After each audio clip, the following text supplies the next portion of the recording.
Everyone, welcome to my channel. आज हम लोग पढ़ेंगे द स्क्विरल। द स्क्विरल एक पोएम है जो कि अभी हम लोग कुछ दिनों पहले हमने एक चैप्टर पढ़ा था 3 क्वेश्चंस, उसी में ये पोएम दिया हुआ है। तो इस पोएम के बारे में हम लोग पढ़ेंगे जिसे लिखा गया है मिल्ड्रेड बावर्स आर्मस्ट्रॉन्ग ने। तो इस छोटे से पोएम को हम लोग पढ़ेंगे, लाइन बाय लाइन समझेंगे कि क्या लिखा हुआ है। उससे पहले हम ये लोग ऊपर वाले इस चीज़ को हम लोग पढ़ के देखते हैं कि क्या है। You may have seen a squirrel sitting on the ground eating a nut. आपने ज़रूर गिलहरी को देखी होगी। स्क्विरल मतलब गिलहरी, जो कि बड़े अच्छे तरीके से बैठ जाता है। पता है, अपने पीठ को सीधा करके वो बैठ सकता है और बैठ के नट खाता है। नट जानते ही होंगे, उसका सबसे फेवरेट फूड खाना होता है। What did it look like, मतलब वो कैसा दिखता है।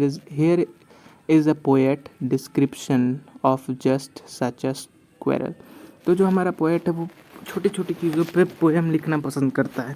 जैसे कि एक स्क्वेरल, एक चिड़िया, ये सब कोई बड़ी चीज़ें नहीं है, पर उस पर ही इन्होंने पोएम लिखा है।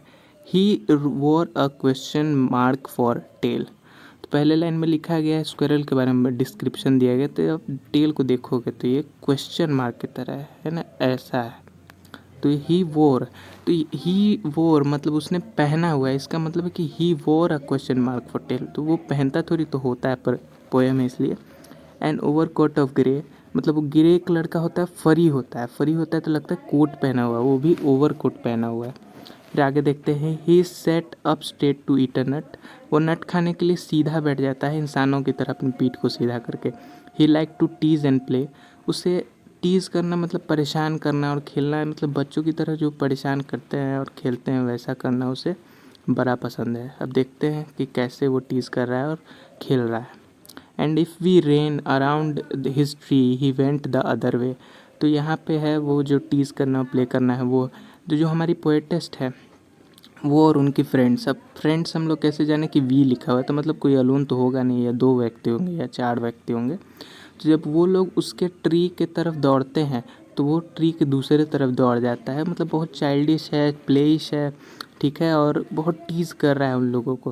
तो ये छोटा सा पोम था जिसको हम लोगों ने लाइन बाय लाइन पढ़ लिया। और हाँ, अब हम लोग कुछ चीज़ें और डिस्कस कर लेंगे। जैसे हर एक पोएम में कुछ पोएट्रिक डिवाइस होती हैं। तो यह एक पोएट्रिक डिवाइस है repetition of repetition of vowel. तो क्या है, तो यहाँ ग्रे, प्ले और वे।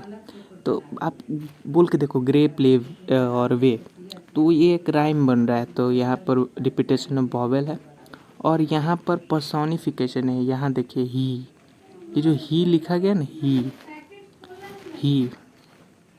ही जो लिखा गया, ये ही कभी हम जानवरों के लिए नहीं लिखते, ही हम इंसान के लिए लिखते। तो किसी भी चीज़ को अगर इंसानों की तरह प्रोनाउंस किया जाए, जैसे कि अगर यहाँ कोई नॉन लिविंग चीज़ भी होती है पर उसमें ही या शी लगा देते तो पर्सोनिफिकेशन हो जाता है। तो यहाँ पर 2 पोएट्रिक डिवाइस देखा हम लोगों ने, एक रिपीटेशन ग्रे, प्ले और वे में, और एक पर्सोनिफिकेशन यानी कि गिलहरी को ही डिनोट करना। और ये एक चाइल्डिश फॉर्म में लिखी गई है, जॉयफुल फॉर्म में लिखी गई है। तो इसी के साथ ये छोटा सा चैप्टर ख़त्म हो जाता है। Thank you so much for watching.